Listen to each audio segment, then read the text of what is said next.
ওম নমঃ নারায়ণায়, হরি ওম। অনেক বাড়িতে দেখা গেছে বা গাড়িতে অনেক সময় ভাঙা আয়না থাকে বা আয়নায় ক্র্যাশ দাগ থাকে। অনেক আয়নায় দেখা গেছে একটু সাইড ভেঙে গেছে, আমরা হয়তো সেটাকে চেঞ্জ করি না, থাকুক পরে দেখবো খুনি, বা করা হচ্ছে না।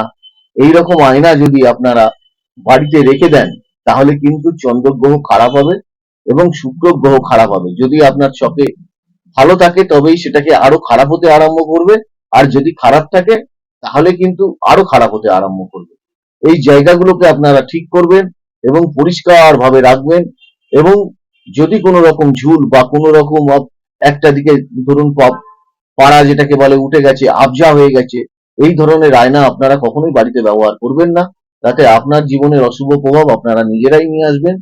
সুস্থ থাকুন, ভালো থাকুন, লাইক শেয়ার সাবস্ক্রাইব করুন। ঈশ্বর আপনাদের সকলের মঙ্গল করুন।